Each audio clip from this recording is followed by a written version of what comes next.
Hello, friends. Welcome back to Film Showing. Last week, I talked about some underrated movies from the 1990s that are definitely worth checking out.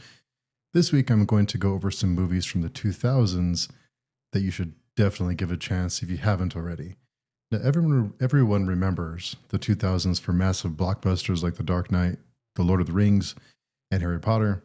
And these movies did dominate the box office, but there's plenty of great, incredible movies that were released in the 2000s that just flew under the radar and just didn't get the attention that they deserved. And sadly, a lot of these get forgotten as we get further and further away from that time period, unless you hear about it somewhere from a friend or from a YouTube channel like this. So today, let's get into a few movies. I have 10 on the list, and I think that most of these have an emotional impact, and they keep you thinking long after you've watched the movie. Now, the first one I want to talk about is the movie Sunshine from 2007. It's directed by Danny Boyle, and it's one of the most visually striking science fiction films of the 2000s, and somehow it doesn't get the recognition it really does deserve. It has some gorgeous visuals. It portrays the sun in ways that feel massive and hypnotic. It has a stacked cast with Cillian Murphy, Chris Evans, and Rose Byrne. It's philosophical. It takes a little bit of time to understand what's going on and how the sun and space and everything wrap around the movie and really what the significance of it is. And it starts as science fiction, but it evolves into something much more intense and unsettling. And this movie is about a crew on a mission to reignite the dying sun. And while it starts as a calculated science operation, it slowly turns into something more chaotic. It's a film about sacrifice, pressure, and what happens when humans are pushed to the absolute edge, both physically and mentally. The next one is The Machinist. Now, this is directed by Brad Anderson, and it's one of the most disturbing, slow burn psychological films of the 2000s, and it's criminally overlooked outside of film circles. It has an intense physical transformation. Christian Bale dropped to a very disturbing weight for this role, and it really completely transforms the tone of the film. It has a relentless atmosphere. It feels cold, suffocating, isolated, and it's perfectly mirroring the insomnia and mental collapse of the main character. It has subtle storytelling. It doesn't rely on big twists, but it builds dread through small, creeping details. It's also one of the most psychologically intense performances of the 2000s. Christian Bale plays a factory worker who hasn't slept in over a year, and the film makes you feel every second of that exhaustion. Now, this film is not just about weight loss, it's about the way reality starts to fracture around him.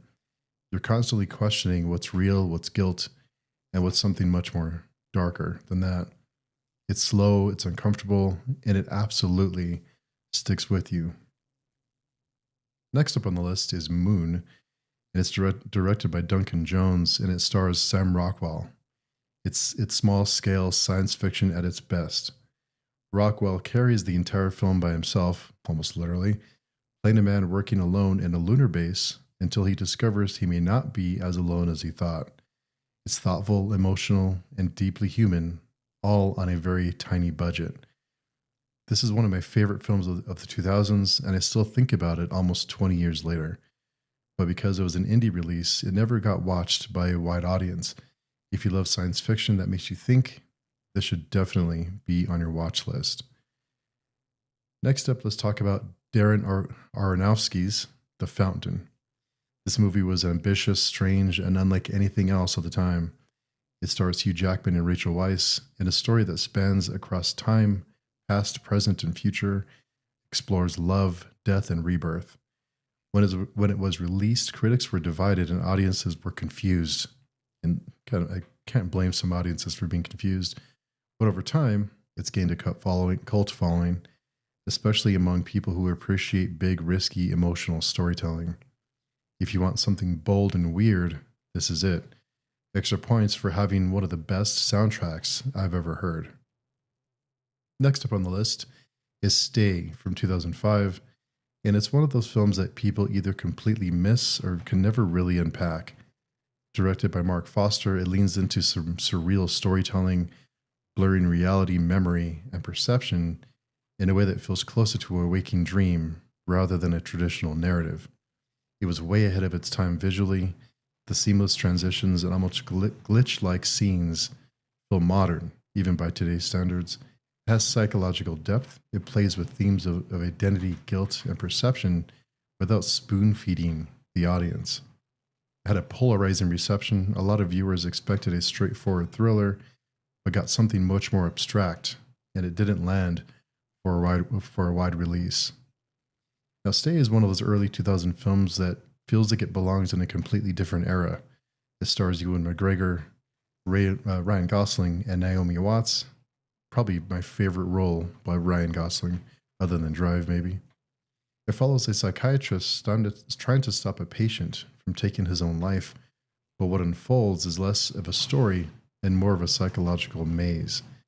The film's editing and transformations are so smooth, they almost go unnoticed, but they're doing a ton of heavy lifting, blurring reality in ways that make you question everything you're seeing.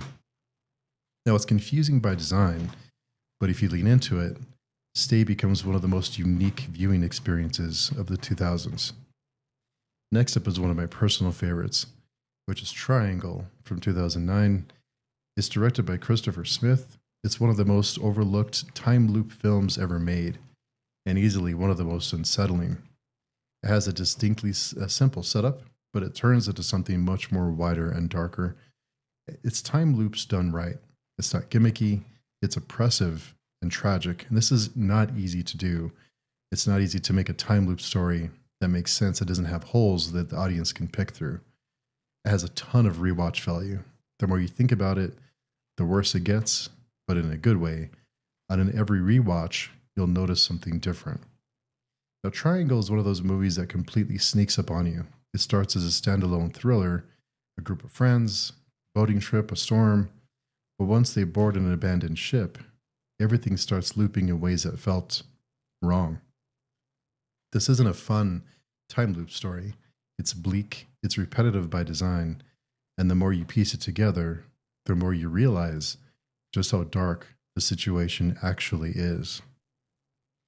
Next up on the list is Frailty from 2001. Now, this is directed and stars Bill Paxton. Frailty is one of the most uniquely disturbing films of the early 2000s, and it somehow still falls under the radar. It has some chilling performances. It explores the moral gray zone, and it constantly asks, is he insane or is he right? Low key, but with powerful performances, especially from Matthew McConaughey. It has a twist that recontextualizes everything without feeling cheap. Now, Frailty is one of the more unsettling films on the list, not because of what it shows, but because of what it asks you.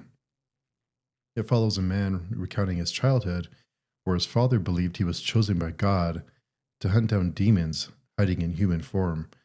The film never fully lets you settle in whether this is madness or something else entirely. It's quiet, it's grounded, and it sticks with you long after it ends. Next on the list is Narc from 2002. It's directed by Joe Carnahan. Narc is one of the most intense and grounded crime films of the 2000s, and it often gets overlooked by bigger titles in that time period. It has a raw documentary-like realism. It feels messy and real, not polished. It has explosive performances, especially from Ray Liotta. It's morally complex. It doesn't have clean heroes and no easy answers. And there's constant tension without relying on flashy action. Now, Narc is one of the more grounded films on the list, and that's what makes it hit so hard. It follows an undercover cop pulled back into a case involving a murder of another officer, and what unfolds is gritty, uncomfortable, and it looks into loyalty, corruption, and obsession. There's no glamour here, just tension, messy choices, and performances that feel way too real. Now, the next on the list will be a little bit maybe controversial, but I'm adding it to the list anyway, because the more that I watch this film, the more that I think about it, the more I enjoy it, which is Chronicles of Riddick. Now, it was directed by David Towie. This film takes a smaller, gritty vibe than what Pitch Black did, which is the sequel to Pitch Black. And it went full space opera. A lot of audiences just weren't ready for that, and it wasn't what the audiences were expecting. It has some ambitious world building, has some prophecy. It has a much wider scale than Pitch Black did. It has a unique tone. It has dark gothic science fiction mixed with action. And Vin Diesel's Riddick is the main character. He's quiet, lethal, and oddly mythic. Now, like I said, this is greatly misunderstood. This film was greatly misunderstood at release. It didn't match expectations, but it's one of those movies that they went bigger, way bigger than anyone expected. Instead of staying as a contained sci-fi thriller, it expands into this massive universe with prophecy, war, and entire civilizations at stake. Like I said, it didn't land with everyone at the time, but looking back, it's a bold, stylized science fiction films that deserve way more credit. Next up on the list is Running Scared from 2006. Now, this one was directed by Wayne Kramer, and this movie feels more like a fever dream than a crime thriller. It's fast, brutal, and way darker than what people expect. Now, it has some relentless pacing. It gives you barely any time to breathe. It has wild swings in tone. It goes from crime thriller to nightmare horror to a dark fairy tale. It has some underrated performances from especially Paul Walker, which I think is probably his best performance. It has some stylized visuals. It has some neon-soaked, gritty, almost comic book-like scenes at times. Now, it's chaos, but in the best way. Running Scared follows a low-level mob guy trying to recover a gun before it ties him to a crime, but what unfolds is this nonstop spiral in some of the darkest corners of the city. It's fast, it's unpredictable, and at times it gets way more disturbing than you would expect. It's one of those movies that just does not let up. And like I mentioned, it turns into this dark fairy tale with different people that the characters encounter.